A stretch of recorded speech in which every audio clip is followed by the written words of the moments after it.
মিষ্টি কুমড়ার ডোকা আর পাতার নানান রকমের রেসিপি আপনারা খেয়েছেন। আজ এরই একটা সুস্বাদু রেসিপি তৈরি করব, দেখলেই মুখে জল আসবে। তবে ভিডিওটা স্কিপ না করে প্লিজ পুরোটা দেখবেন। যদি ভালো লেগে থাকে লাইক শেয়ার সাবস্ক্রাইব করতে ভুলবেন না। তবে চলুন এই মিষ্টি কুমড়ার পাতা দিয়ে যে রেসিপি তৈরি করব দেখে নিয়ে ভাববেন আগে কেন জানতাম না। তার জন্য নিতে হবে মিষ্টি কুমড়ার কচি পাতা। এই পাতাগুলো আপনি বাজারেও কিনতে পাবেন। চলুন এই পাতা ছাড়া আর কি উপকরণ লাগবে সেটা জেনে নিই। নিয়েছি ভেজানো ছোলার ডাল। একে 2 থেকে 3 ঘন্টা ভিজিয়ে রেখেছিলাম। ডালটা ভালো করে ভিজেছে কিনা নখ দিয়ে কেটে চেক করুন। যদি সহজে কেটে যায় তবে বুঝে নেবেন ডালটা ভালো করে ভিজে গেছে। এই ডালের বদলে আপনি কলাই ডালকেও ভিজিয়ে নিতে পারেন। যদি বেসন নিয়ে থাকেন তার মধ্যে অল্প পরিমাণে চালের গুঁড়ো মিশিয়ে দিবেন। আর নিয়েছি 1 ইঞ্চি মতো আদা আর বেশ কয়েকটা কাঁচা লঙ্কা। এই লঙ্কাতে খুব একটা ঝাল নেই, আপনি ঝালের পরিমাণটা নিজের স্বাদ মতো দেবেন। একে বেটে নিতে হবে। আপনি শিলপাটাতেও বেটে নিতে পারেন, আমি মিক্সিতে বেটে নেব। যে জলটা দেখছেন সেই জলটা ফেলে দেব না। এখানে 2 টেবিল স্পুন মতো জল হবে। এই জলেই ডালকে বেটে নেব, আলাদা করে আর জল ব্যবহার করব না।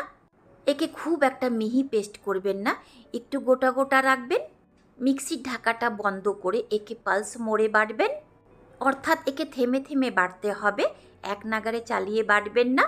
দেখুন ডালটা বাটা হয়ে গেছে, একটু গোটা গোটা আছে, খুব একটা মিহি পেস্ট করিনি। বেটে নেবার পর হাত দিয়ে ছুঁয়ে দেখতে গেলেই বুঝতে পারবেন ডালটা একটু গোটা গোটা থাকবে। একে বের করে রাখবো মিক্সিং বলে, আপনি যে কোনো পাত্রতে বের করে নিতে পারেন। বৃষ্টি ভিজা দিনে ছোলার ডালকে বেটে পাকোড়া করুন, শুনতে গেলেও যেন জিভে জল আসে। আমি তো মাঝে মধ্যে এইভাবে ডালকে বেটে নিয়ে তরকারি করি। যদি দেখতে ইচ্ছে করে তো কমেন্ট করবেন, আপলোড করে দেব। এর মধ্যে দেব মশলা 1 টিস্পুন জিরা পাউডার, হাফ টিস্পুন ধনে পাউডার, 1/4 টিস্পুন থেকেও কম লঙ্কা পাউডার, না দিলেও চলবে। যেহেতু কাঁচা লঙ্কা দিয়েছি 1/4 টিস্পুন গোলমরিচ পাউডার, 1 টিস্পুন আমচুর পাউডার। এর বদলে চাট মশলাও দেওয়া যাবে। তাও যদি না থাকে তো অল্প পরিমাণে লেবুর রস দেবেন। 1 টিস্পুন হলুদ পাউডার, 1 টিস্পুন নুন বা স্বাদ মতো, খুব অল্প পরিমাণে বিট নুন। এটা দিতে গেলে সাদা নুনের পরিমাণটা কম দেবেন। ভালো করে মেশান। দেখুন এর মধ্যে বাড়িতে থাকা মশলাগুলো ব্যবহার করেছি, আর এই মশলাগুলো আপনাদের সকলের বাড়িতেই হবে। দেখুন ডালের পেস্টটা খুব একটা পাতলা নেই, নুন দিয়েছি অল্প পরিমাণে জল ছাড়তে পারে।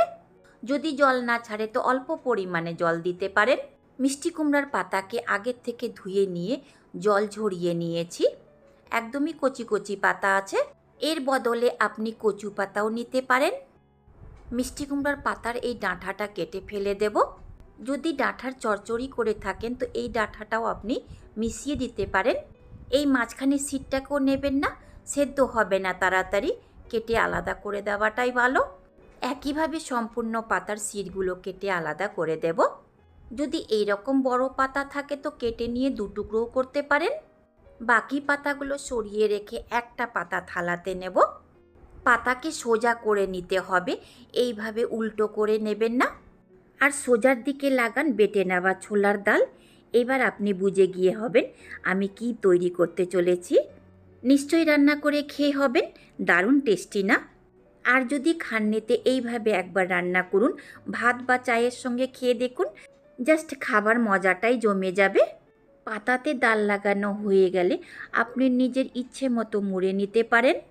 এই পাকোড়াকে বেসন দিয়ে যদি তৈরি করে থাকেন তো খুব একটা টেস্ট লাগে না, আর ডাল বাটা দিয়ে করতে গেলে এর স্বাদ দ্বিগুণ বেড়ে যায়।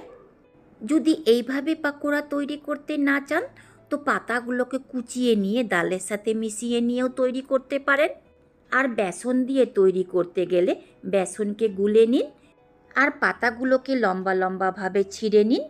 একটা করে ছেঁড়া পাতা উঠিয়ে গোলা বেসনে ডিপ করে ছাঁকা তেলে ভেজে বের করে নিন। যেভাবে বেগুনি ভাজেন সেইভাবে ভেজে নিতে হবে। এইভাবে আরও পাতা তৈরি করে নেব। দেখুন সম্পূর্ণ পাতাতে ছোলার ডালের পেস্ট লাগিয়ে নিয়েছি, একে ভেজে নেবার পালা।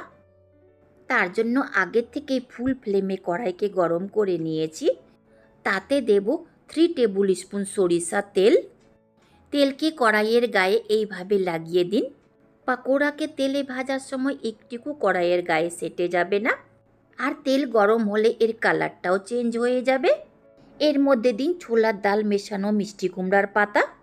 এতক্ষণ ফ্লেমটা ফুলে ছিল, এবার ফ্লেমকে মিডিয়ামে করে দিয়ে 2 থেকে 3 মিনিট একদিকে ভেজে নেবার পর একে উল্টে দিন। এইভাবে একে বারে বারে উল্টে পাল্টে মুচমুচে হওয়া পর্যন্ত ভেজে নিন। আপনি চাইলে একে ডিপ ফ্রাইও করতে পারেন। দেখুন লাল করে ভাজা হয়ে গেছে। এই পাকোড়াকে বের করে নেব। এইভাবে আরও মিষ্টি কুমড়ার পাকোড়া ভেজে বের করে নেব। ডালগুলো পাতার উপরে কি সুন্দরভাবে সেটে গেছে। একে একে মিষ্টি কুমড়ার পাতার পাকোড়াগুলো উল্টে পাল্টে লালচে করে ভেজে বের করে নেব। এই পাকোড়াকে ভাতের সঙ্গে খেয়ে দেখুন, দারুণ সুস্বাদু লাগবে। এমনিতে আপনি সসের সঙ্গেও খেতে পারেন। গরম অবস্থাতে খাবেন তো আরও মুচমুচে লাগবে। অনেকে একে পকেট পাকোড়াও বলে, আমরা মিষ্টি কুমড়ার পাতার পাকোড়াই বলে থাকি। খেতে এতটাই সুস্বাদু হয় যে একবার বানিয়ে খাবার পর দ্বিতীয়বার আবার বানিয়ে খাবেন। একটা পাকোড়াকে কেটে দেখাচ্ছি, ভেতরকার লেয়ার কত সুন্দর হয়েছে। দেখলে প্রচুর লোভ হবে। দেখুন লেয়ারগুলো এক একটা কি সুন্দর হয়ে আছে। এমনিতে পাকোড়া আপনারা অনেক রকমের খেয়েছেন। বৃষ্টি ভেজা দিনে এইভাবে একবার পাকোড়া বানিয়ে খেয়ে দেখুন, দারুণ সুস্বাদু লাগবে। আর এটা ডাইজেস্টেও কোনো ক্ষতি করবে না, যেহেতু এর মধ্যে কোনো রকমের সার্ভিস নেই। যদি ভালো লেগে থাকে লাইক শেয়ার সাবস্ক্রাইব কমেন্ট করবেন। পাশে আসা বেল আইকনকেও প্রেস করবেন। যখনই আমি কোনো নতুন ভিডিও আপলোড করব তার নোটিফিকেশান আপনি পাবেন। শেষ পর্যন্ত দেখার জন্য অনেক ধন্যবাদ।